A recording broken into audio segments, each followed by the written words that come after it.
Assalamualaikum warahmatullahi wabarakatuh dan selamat petang. Saya ucapkan kepada semua peserta yang menghadiri webinar kita pada hari ini. Sebelum saya mulakan, Encik Amran ada? Ada. Okey. Saya Muhammad Ihsan Fitri, Esko Multimedia Asum sangat mengalu-alukan kehadiran semua untuk sesi webinar kita pada hari ini yang bakal disampaikan oleh Professional Technologist Encik Amran Haiman. Sebelum kita mulakan webinar kita pada hari ini, saya ingin menjemput Puan Nur Azlina, Timbalan Presiden Asum untuk menyampaikan ucapan aluan. Puan Nur Azlina ada?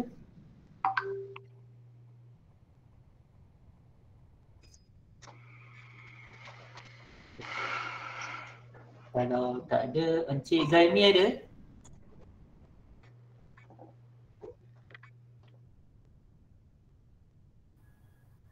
Assalamualaikum dan selamat petang.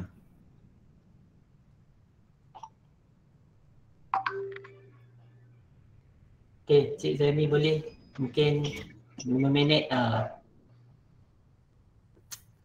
Okay, on behalf of Timbalan Presiden Asam okay, Assalamualaikum dan selamat petang semua.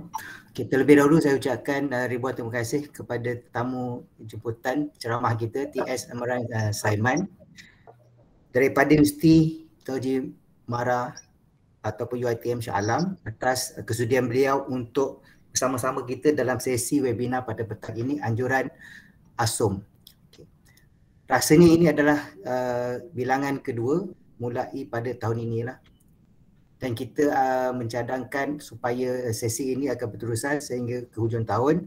Dan untuk makluman semua, kita juga mencadangkan kita akan ada sesi corporate talk yang mana kita akan menjemput juga wakil-wakil syarikat ataupun company untuk memberi ceramah ataupun awareness tentang beberapa produk ataupun new technology onward lah. Okay, itu atas perancangan dan juga planning kita pada masa yang datang. Okay, seterusnya saya ucapkan juga terima kasih dan juga penghargaan kepada Encik Ihsan atas tukul lumus dia dan juga very work hard dia punya komitmen meneruskan sesi webinar ni daripada tahun lepas dan sehingga tahun inilah. Dan juga dia punya tim. Tanpa melengahkan masa, saya dengan ini serahkan kepada pengurusi majlis Encik Ihsan untuk sesi terusnya. Segala hormat dan silakan. Terima kasih Cik Zaimi atas ucapan aluan. Sebelum saya serahkan sesi webinar kita pada petang ini kepada panel jemputan, izinkan saya memperkenalkan penceramah kita pada hari ini, Professional Technologist TS Amran Saiman, menerima pendidikan dalam bidang Diploma in Civil Engineering dari UiTM pada tahun 1998, kemudian menyambung pengajian dalam bidang Ijazah Sarjana Muda Sains dan Teknologi dari Universiti Melaya pada tahun 2002. Encik Amran, panel kita pada hari ini telah terlibat dengan pelbagai kajian R&D, terutamanya melibatkan consumer goods, medical devices dan healthcare, dan pernah bertindak sebagai R&D chemist di Ansell S&T Global dari tahun 2002 hingga 2010. Dan kini Encik Amran merupakan Deputy Science Officer di Kolej Pengajian Kejuruteraan Universiti Teknologi Mara Shah Alam selaku Ketua Unit Makmal dan Bengkel. Selain itu, Encik Amran juga bergiat aktif sebagai Ketua Skim Perkhidmatan Sains UiTM, panel penilai Majlis Akreditasi Malaysia Board of Technologies, panel penilai Professional Malaysia Board of Technologies, Exco Persatuan Pegawai Sains Malaysia dan juga Exco Persatuan Pentadbir UiTM. Tanpa melengahkan masa lagi, saya menjemput Professional Technologist Encik Amran Saiman untuk menyampaikan sharing session kita pada petang ini. Persilakan. Boleh share screen Encik Amran? Okey.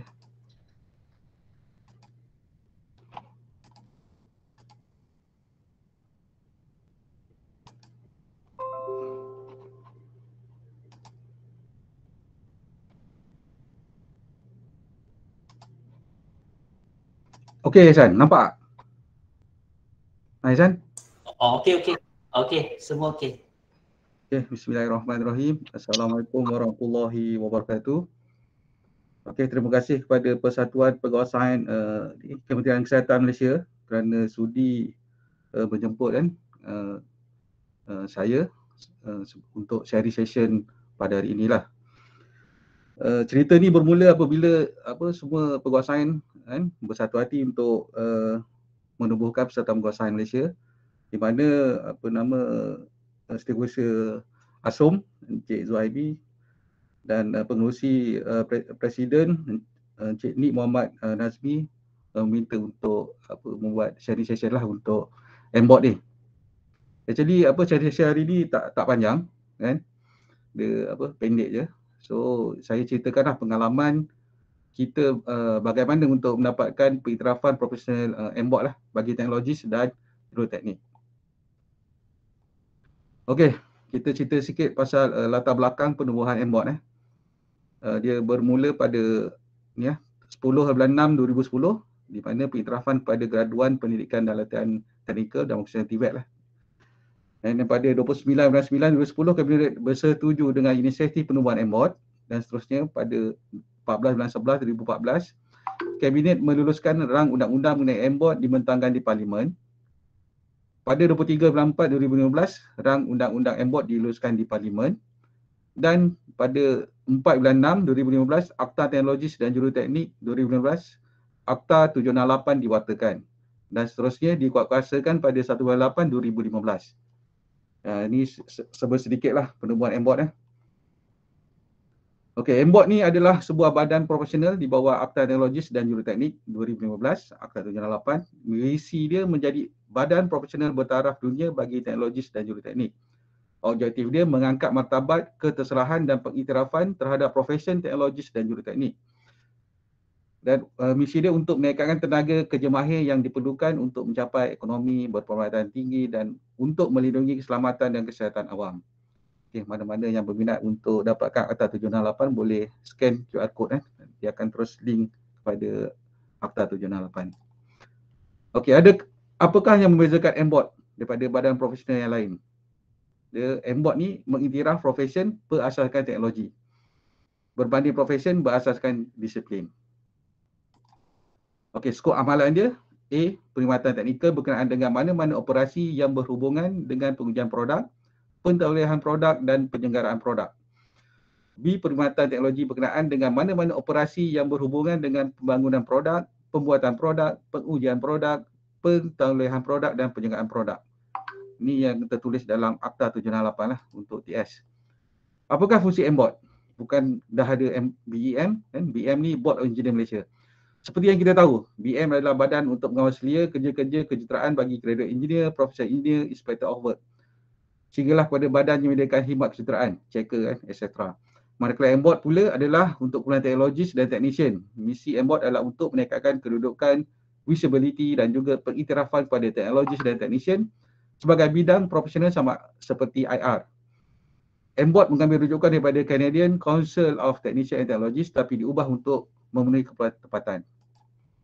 Okey, secara ringkasnya, ia punya perbezaan asas iaitu engineer IR dan kebanyakan tidak semua akan fokus kepada pengaplikasian matematik, teori dan sains iaitu berkonsep dan berorientasikan rekaan, conceptual dan design oriented.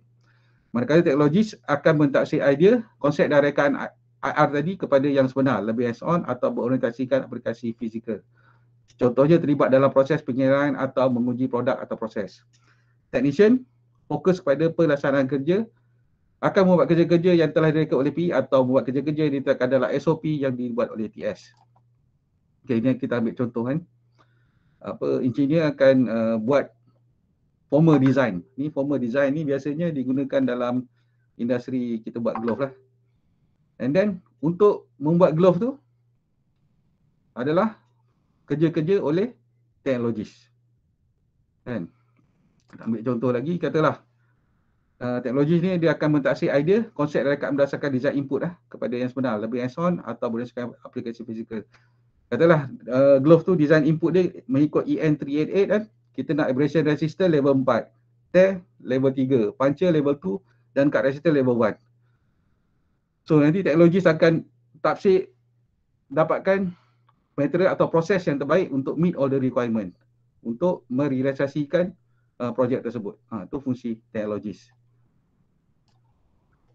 Contoh lain dalam bidang inspection atau NDT kan, dalam pembinaan construction of pressure vessel, juga akan terlibat dalam proses front end engineering design, proses design basic memorandum hinggalah kepada perkiraan rekaan PV dengan menggunakan manual atau perisian seperti PV Elite. Bila mereka lukisan dah siap, TS akan mentafsir lukisan tadi. Contohnya mereka akan terlibat dalam proses menentukan proses penghilangan yang sesuai pada rolling, head forming, proses welding, testing dan sebagainya. Dalam proses ini, TS mungkin perlu membuat keputusan untuk memilih teknologi yang sesuai. Digunakan contohnya NDT, kaedah PAUL atau menggantikan RT dan lain-lain lagi. Manakala certified technician pula akan melaksanakan tugasan yang diperlukan seperti membuat kerja-kerja rolling, forming, welding, NDT dan sebagainya. Tidak dinafikan ramai juga engineer yang membuat kerja-kerja teknologis atau technician di atas. Jadi kita berilah masa kepada MBOT untuk mengembangkan TS dan TC supaya mempunyai skop kerja yang lebih spesifik. Kita balik kepada asas teknologi itu sendiri. Istilah teknologi berasal dari pergabungan dua perkataan iaitu teknik dan logos. Istilah teknik di dalam bahasa Yunani bermakna seni atau kerja tangan dan logos bererti wacana atau kajian sistematis. Oleh itu istilah teknologi lebih menunjuk pada ilmu yang bersifat praktikal. Dia atau teknologi ni hasil seni kerja tangan manusia lah. Kan?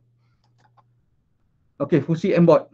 Okey, yang pertama keahlian MBOT. MBOT telah meluluskan sehingga tahun 2017 daripada tahun 2017 ni 28,000 orang telah jadi ahli MBOT. And then antara lain jadi ni untuk akreditasi program-program di universiti, college kan. Jadi dia berpandukan manual TTEC 2019. Mereka juga terlibat dalam 65 MOU telah ditandatangani dengan player industri kan, agensi dan industri berkaitan. Mereka juga telah diterima sebagai penandatangan sementara Seoul Accord pada Jun 2019. Mereka juga ada membuat kolaborasi strategik dengan HRDF lah. So sebenarnya yuran MBOT ni boleh diklaim under HRDF fund. Okey, sekarang dalam bidang teknologi dalamnya MBOT ni telah berkembang dah ada 24 dan paling latest sekali Health and Medical Technology. Dia baru je diluluskan. Ya, perkembangan sektor kesihatan Malaysia hasilnya susulan daripada pandemik COVID-19 telah memberikan perspektif baru untuk mengiktiraf bidang teknologi kesihatan dan perubatan, Health and Medical Technology. Jadi peguam-peguam sains yang terlibat dengan kerja-kerja seperti pengurusan kemudahan kesihatan, peranti perubatan, teknologi maklumat dan pengkomputeran kesihatan, kawalan infeksi, perusahaan klinikal dan isisa dan kemudahan kesihatan mudah alih bolehlah ambil untuk dalam bidang ni lah, HM. Malah Tentera Laut baru-baru ni dia telah mengiktiraf TS dan TC, mana-mana yang pegawai mereka yang ada TS dan TC, dia orang telah bagi insignia. So dia orang ada crown dekatnya bahu mereka tu. Mana-mana yang ada TS dan TC. So pengiktirafan di generasi kerajaan dah mula start lah. Okey, sehingga kini keahlian terkini MBOT teknologi perijazah ada 30,000, juruteknik berkelayakan baru 6,199. Untuk teknologi profesional sudah 12,997 dan juruteknik bertauliah ada 1,386. Jadi sehingga Januari 2022 jumlah keseluruhan ada 50,814. Okey, kelebihan mendaftar. Bila kita dah register sebagai TS, kita boleh menggunakan gelaran TS atau di depan ataupun PTEC di belakang. Sama juga dengan certified technician. Dia boleh guna gelaran TC kan. Kemudian bakat kita juga lebih banyak peluang untuk teknologis dan juga bagi setiap bidang teknologi. MBOT juga merupakan JANS PD yang akan menggalakkan TS dan TC menghadiri kursus profesional dan boleh dilakukan secara langsung kan di proses pembelajaran berpanjangan. Dan forum teknologi dan program akan dijaga oleh MBOT secara berkala bagi setiap bidang teknologi. Kelebihan yang ditawarkan oleh MBOT pembaruan kita untuk akses kepada program yang dijalankan oleh penyelia latihan jadi lulusan ATP untuk pengulangan jam CPD 30 jam untuk TS dan 20 jam untuk TC. Bila kita sudah ada TS, kita boleh jadi panel penilai profesional, bertanggungjawab sebagai peneroga bagi mereka yang menjadi peringkat profesional. Kita juga boleh jadi panel penilai TTAC, bertanggungjawab untuk melawat dan menyediakan laporan pertaulihan akreditasi. Kita juga boleh jadi penyedia latihan, kan, untuk jadi pengajar program yang sah yang menyediakan jam CPD yang disokong oleh MBOT. Kita juga akan dilantik, boleh dilantik jadi panel percaya MBOT pada program dan bidang teknologi yang berkaitan.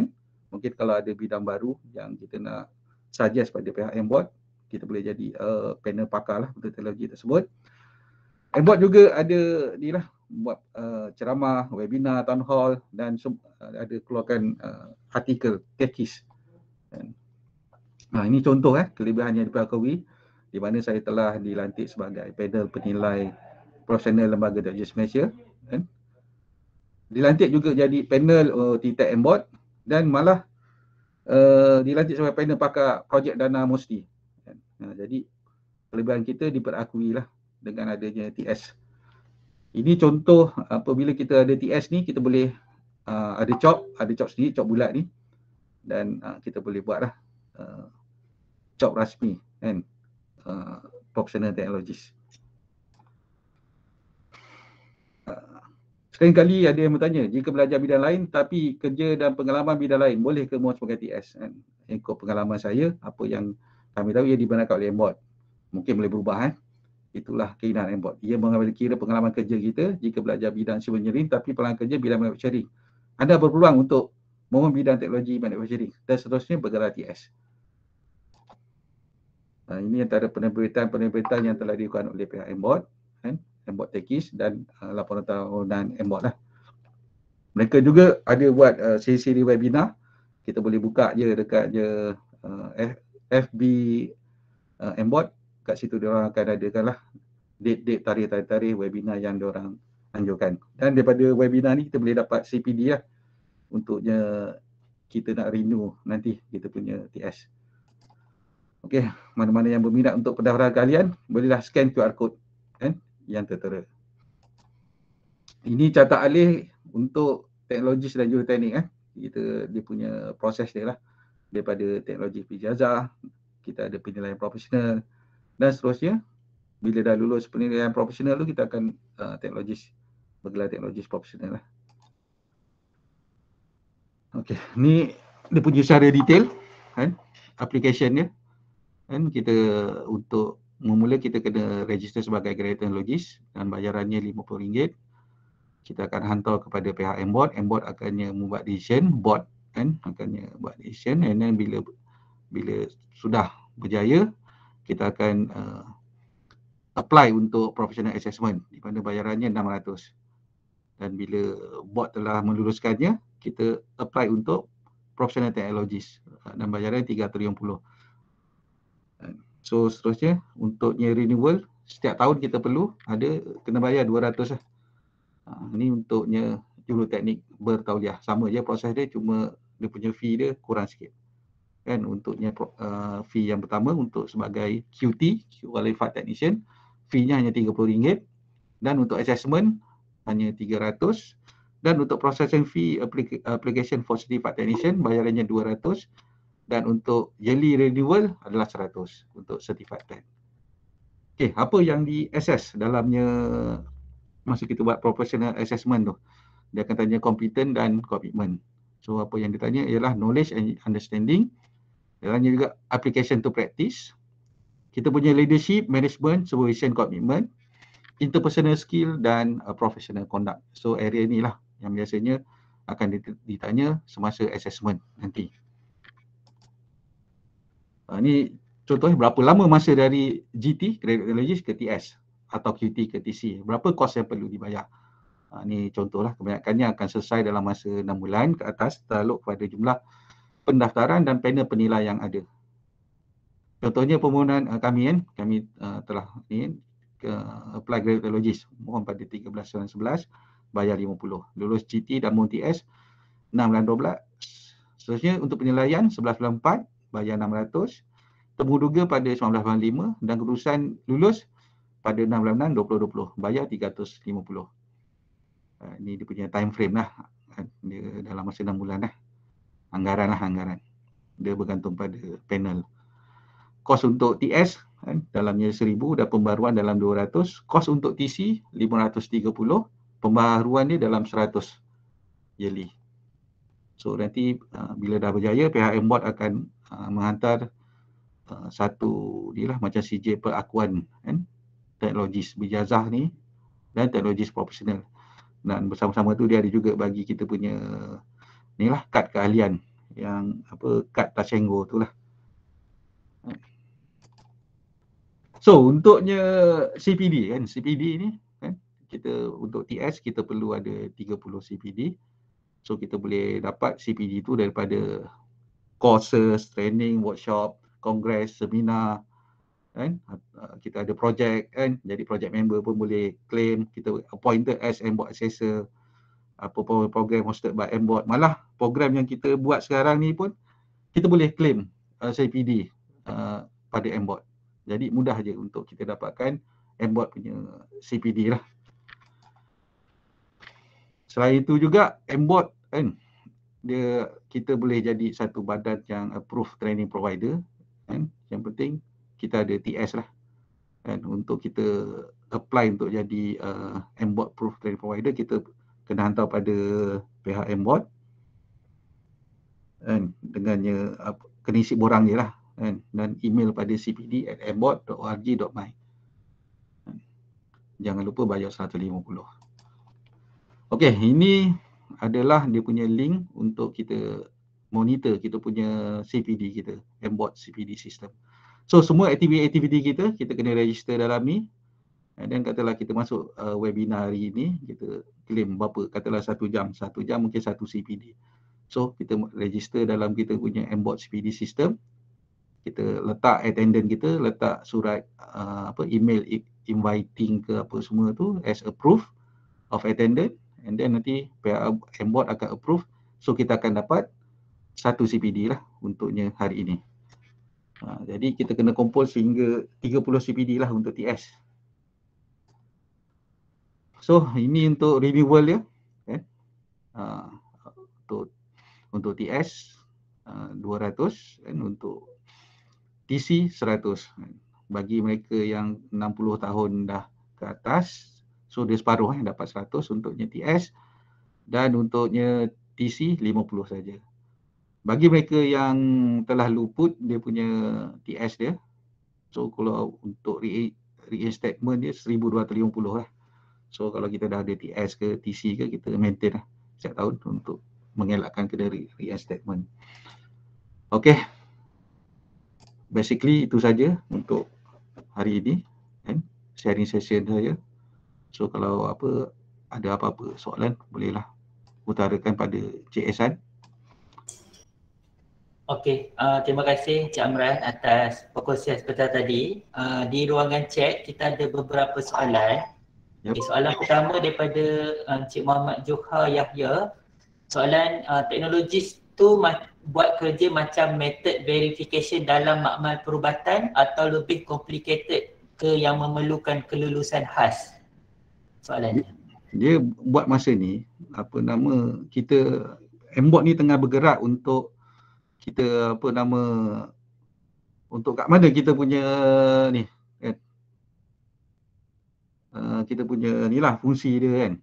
So macam oil and gas apa semua, mana-mana yang orang yang hendak bekerja dalamnya oil and gas nanti, dia orang dah syaratkan dah mesti ada TS atau TC. Buat masa sekarang ni untuk yang macamnya makmal perubatan ke apa lagi, dia orang belum pergi ke situ. Jadi mungkin kita boleh jadi pelopor dia kan. Kita boleh suggest pada MBOT untuk mana-mana yang untuk endorsement macamnya buat testing and commissioning ataupun result, perlu ada TS atau TC kan. So sekarang ni dia belum lagi dia ke arah tu kan. Tapi kita boleh unjurkan lah, saya nampak benda ni sebagai peluang penguasaan itu sendiri untuk lagi moving forward. Jadi kita ada kata orang tu, badan yang boleh bantu kita lah untuk mentabatkan lagi profession kita lah kan.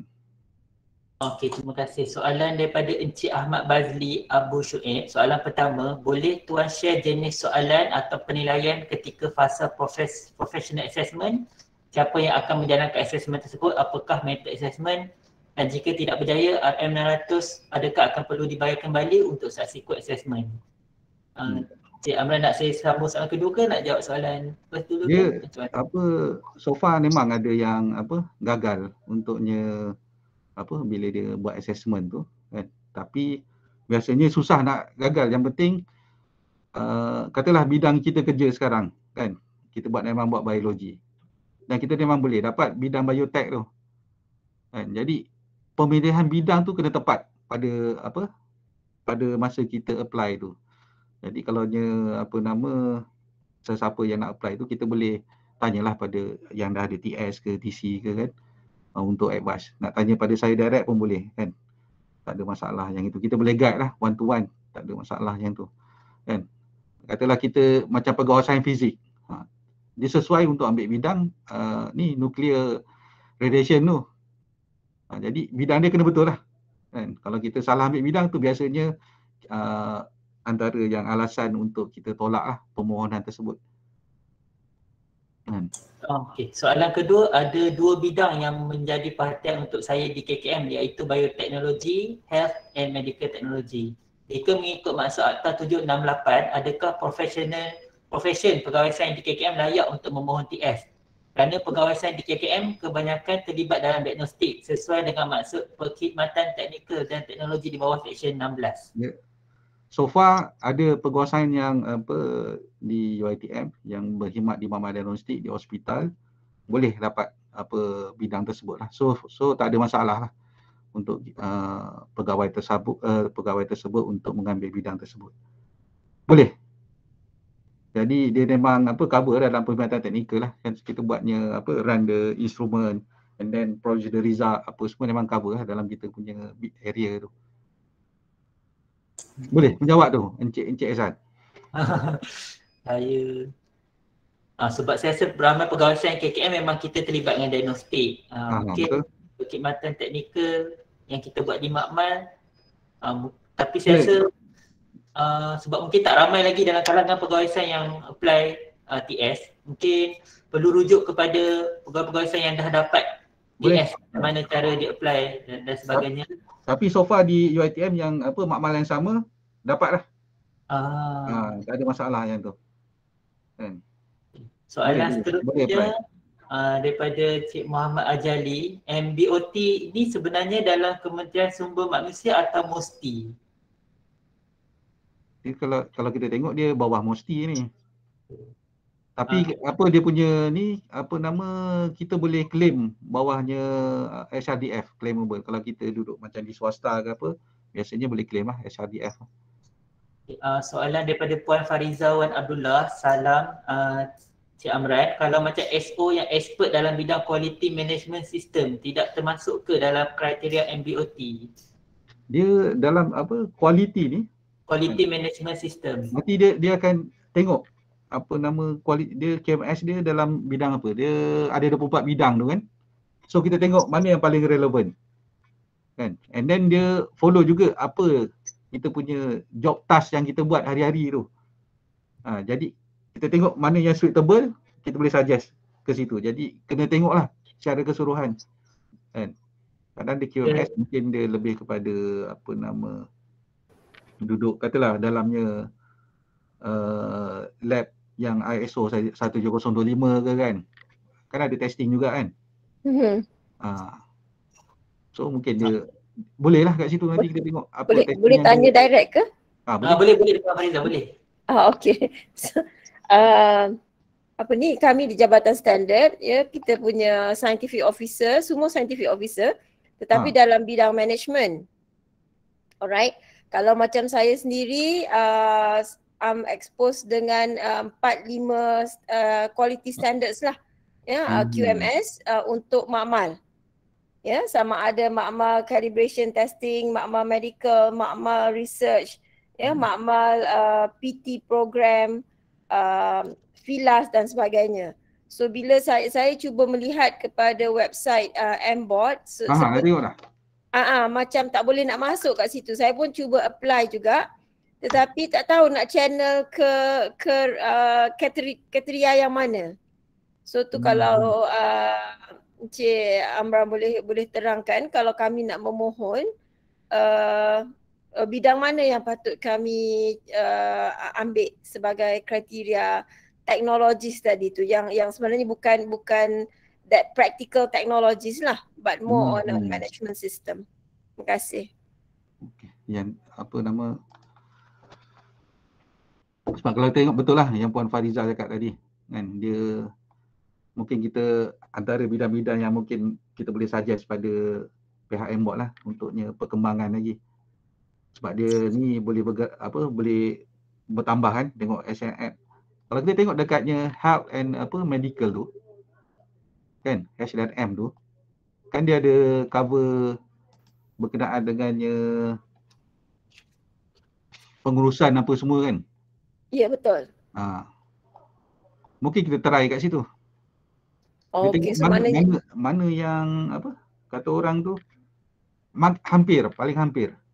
Kadang-kadang sebab MBOT ni kan dia benda baru. Kadang-kadang benda tu tak ada. That's why kita cakap kita boleh jadikan MBOT ni platform, katalah kita ada bidang baru yang kita boleh suggest pada mereka kan. Nanti diorang akan berbincang di pihak MBOT pada boleh ada ke tak bidang tersebut. Kan? Tapi kalau kita tengok dekat H&M ni dia ada pengurusan kan. Pembangunan pengurusan kemudahan kesihatan, peranti perubatan, teknologi maklumat, pengkomputeran kesihatan. Mungkin itulah kita boleh ni tengok nanti. Kan sebab benda ni pihak MBOT kan dia yang akannya bermusyarat apa semua kalau ada penambahan kan. Jadi dia terpulang pada MBOT sebenarnya. Tapi kita boleh cuba. Okey. So saya akan tengok lagi sebab saya cuba nak memohon tetapi tak tahu nak letak kedudukan kami tu dalam mana sebab bukan teknologis kan.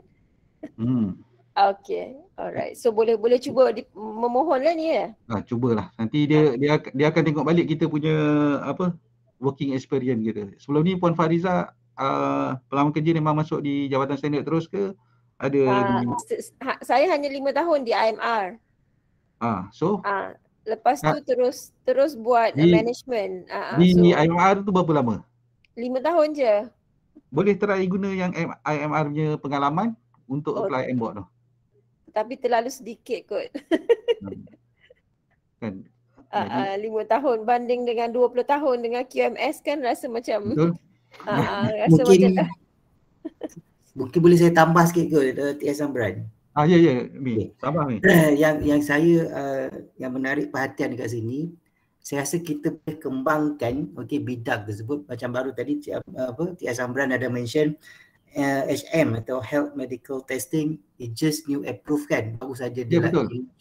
Betul. So saya nampak sekarang ni banyak institusi even government or swasta private they ragu to QMS, Quality System Management. So saya rasa satu bidang baru yang kita boleh wujudkan QMS lah. Yang mana saya rasa bukan sahaja perkawasan di Jabatan Standard Malaysia, saya rasa ada juga perkawasan sains di institusi lain or even swasta yang terlibat secara langsung dengan sistem kualiti. So pandangan saya, is it possible kita wujudkan satu bidang baru seperti mana HM yang Cik Amran katakan tadi. Dan kalau boleh, how's the procedure goes to? Kan? Itu pandangan saya lah. Sebab saya rasa quality ni sekarang ni is very important dalam masa ini. Kalau dulu mungkin banyak perkara yang orang tak aware, tapi sekarang ni kalau mana-mana sistem pun, organisasi pun, everybody will talk about quality. Betul. Yes. Itulah mungkin kita melalui persatuan kita nantinya Encik Zaimi kan, kita boleh propose kan untuk kita pihak MBOT untuk tambah lagi bidang tersebut. Kan. Itu cadangan yang menarik tu. Ada cadangan juga daripada Encik Muhammad Idham yang untuk SO di JSM boleh cuba HTM macam yang dibincangkan tadi lah. Yep. Ada makluman daripada Encik Ahmad Bazli. Thank you Tuan, permohonan saya start di graduate technologist, tak ada kekuatan lagi untuk proses seterusnya. Encik Bazli boleh unmute kalau nak tanya soalan direct kepada Encik Amran. Kalau dapat. Okay, Assalamualaikum semua. Saya rasa apa soalan yang saya dah bagi tu sudah mencukupi lah. Sebenarnya saya pun dah personally consult Encik Ilham kita yang komen tadi tu kan. So the answer is the same lah. Saya rasa maybe lepas ni saya akan cuba untuk, because previously HTM tak ada. So saya letak kategori bawah bioteknologi. So bila bawah bioteknologi, saya rasa pengalaman kerjaya saya tak sesuai untuk proceed dekat bawah bioteknologi tu. So now we have HTM. So maybe after this saya akan cuba untuk post HTM lah. So insyaAllah mudah-mudahan dipermudahkan lah permohonan tu insyaAllah. Kadang-kadang ni Encik Bazli, pihak MBOT kadang-kadang dia lambat sikit dia punya respon. Kita kena banyak follow up dia orang. Dan kita kena rajin follow up. Kadang-kadang pada awal dulu saya kadang-kadang sampai air 8 tu untuk tanya macam mana progress. Kan? Jadi dia orang nampaklah urgency kita kan. Kadang-kadang dia orang lambat sikit. Terima kasih atas perkongsian. Very knowledgeable lah. Okay. Terima kasih Encik Bazli. Ada juga komen daripada Encik Ilham, boleh terus tukar bidang. Saya pernah tukar dari nanoteknologi ke biotek. Saya rasa dalam kalangan pegawai KKM ni kita memang ada macam masalah nak memilih bidang yang sesuai untuk apply TS. Even saya pun tengok dekat website MBOT, saya pun macam tak tahu mana saya ni dikategorikan dalam bidang yang mana.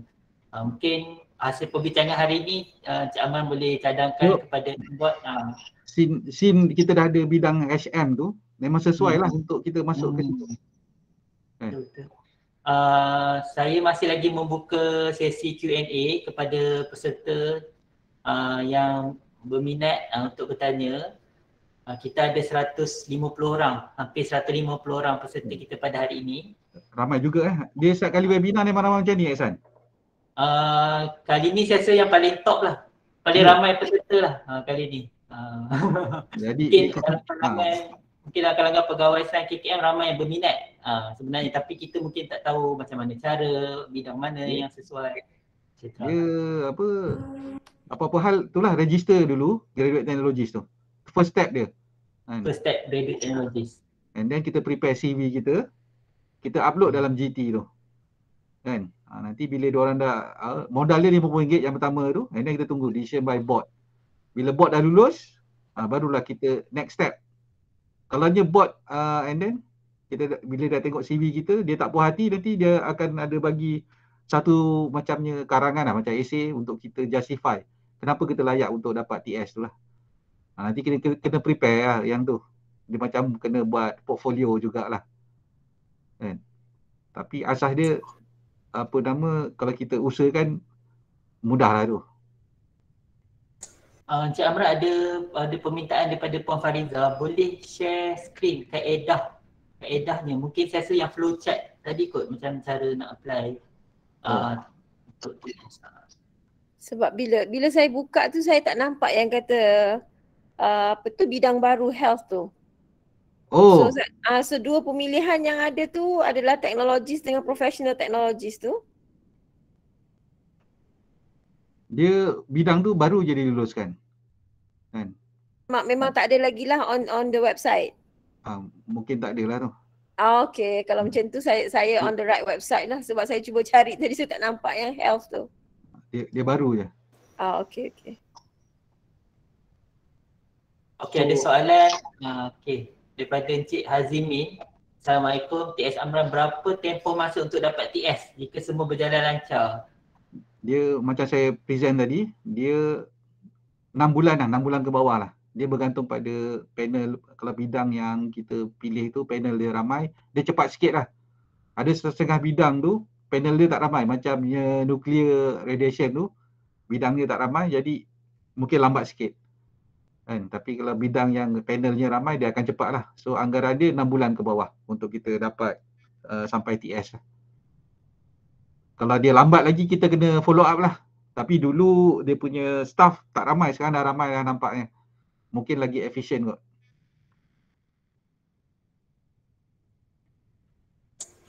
Okay, kalau ada apa-apa soalan boleh teruskan. Saya rasa kita ada masa lagi untuk sesi webinar kita petang ni.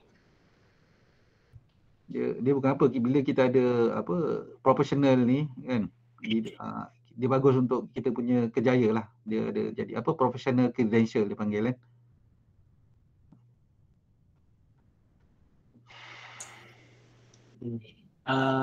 Saya rasa mungkin kita dah tak ada soalan. Last kali saya nak minta Encik Amran lah, mungkin ada final tips ataupun macam motivasi kepada pegawai sains KKM untuk apply TS. Dia ada soalan tu, orang lepas pencen boleh lagi apply ke? Kalau ikut kan tadi ada yang above 60 tahun kan? Ya, betul. Ha. Jadi boleh lah masuk dia. Okay. At least besok apa katalah besok kita apa dah pencen esok kan, TS ni boleh bawa lagi kan. So nak jadi konsultan ke apa semua adalah profesional kat depan tu, profesional credential kita. Okay, ada soalan tambahan dalam bidang entomologi forensik dah ada ke? Soalan daripada Encik Ahmad Firdaus. Dia yang tu tak ada lagi. Tapi dia boleh masuk dalamnya apa nama biotech tu. Biotech mungkin sesuai. Sebab tadi tak silap saya Encik Ahmad dia cakap kita kena prepare macam CV kan? Ya betul. Dan dia akan lihat kepada work experience kita. Ya betul. Apa yang kita buat kan? Untuk justifikasikan permohonan kita tu lah. Ya betul. Okay. Ada apa-apa soalan lagi daripada peserta webinar kita pada petang ini? Nah, bagi kerja. Okay. 40 orang. Cik Zuhaimi ada nak tambah apa-apa sebelum kita akhiri sesi webinar kita pada petang ini? Okey, Assalamualaikum dan selamat petang sekali lagi. Terima kasih banyak-banyaklah kepada TS Amran atas orang kata apa briefing ataupun taklimat pasal MBOT ni yang saya rasa agak baru. Kalau tanya saya agak baru di dalam pegawai sains KKM. Okay, even saya dapat tahu ini pun agak lewat juga semasa saya involved dalam PPSM. Apabila saya sendiri bertanya pasal perkara ini dengan TS Amran lah. Okay. Dan untuk makluman semualah, apa yang berlaku pada hari ini ataupun webinar kali ini adalah titik permulaan. Okay. The first step before we go further. Maksud saya di sini, ini adalah satu mukadimah, okay, daripada pihak ASUM sendiri, okay, yang mana kita targetkan selepas ini kemungkinan insya-Allah atas sokongan semualah, saya harap sokongan semua ahli, iaitu kita akan mengadakan bengkel, okay, mengadakan bengkel untuk sesiapa yang berminat dalam apply perkara ini, okay, ATS ini. Even saya sendiri pun dah apply tapi dia stuck. Okay, dia stuck. Mana nak pilih? Macam Puan Fariza kata tadi lah. Okay, tak tahu. Okay, and then saya dapat maklumat juga, ada juga di kalangan pegawai sains di KKM telah apply lah dan telah melepasi ujian juga. Okay, kalau tak salah saya Encik Azwan, okay, PDN. Dia ada pengalaman tu. Tapi bagi kami, pihak ASUM sendiri, kita nak kalau boleh lagi ramai lagi. Sebab tu kita kalau InsyaAllah kalau diizinkan kita akan buat bengkel seperti mana TS Amran kata tadi, benda ni dia lebih kepada guide, okay, mentor, okay, macam mana nak buat dan sebagainya. Itu satu.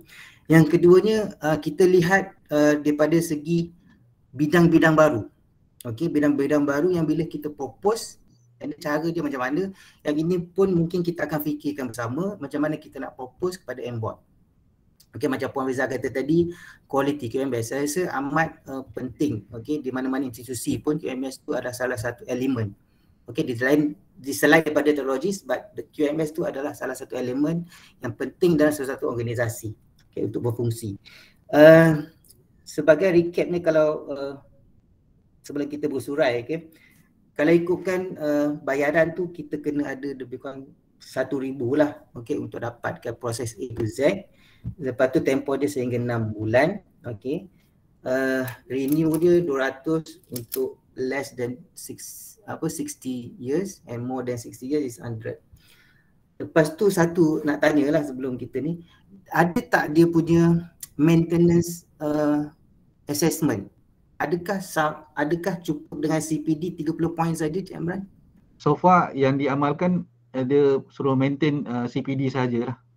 Okey. Ya. So itu sajalah daripada saya. Untuk makluman semua, macam saya kata tadi, kita hari ini adalah starting point dan kita akan rancang untuk buat bengkel sama kepada yang berminat untuk mendapatkan TS. Yang keduanya, kita nak wujudkan bidang baru, macam mana kita nak buat. Nanti kita akan dapat pandangan daripada MBOT sendirilah. Okey. Dan sekali lagi saya ucapkan terima kasih kepada penceramah kita TS Amran, pengurusi MC yang bertukar lumus, dan tidak lupa kepada semua yang hadir pada petang ini.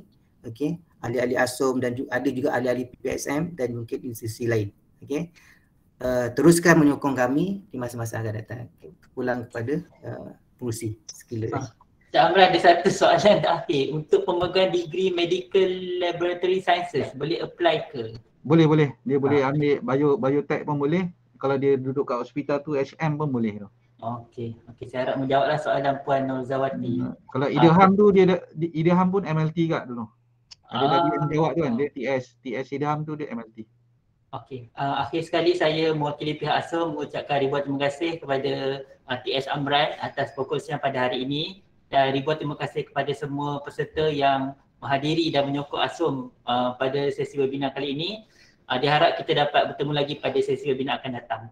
Saya akan kongsikan link kehadiran pada ruangan chat box dan link ini akan aktif sehingga jam 5 petang. Sijil kehadiran akan di-email kepada alamat email yang didaftarkan. Sekian, wabillahi taufiq wa hidayah. Assalamualaikum warahmatullahi wabarakatuh.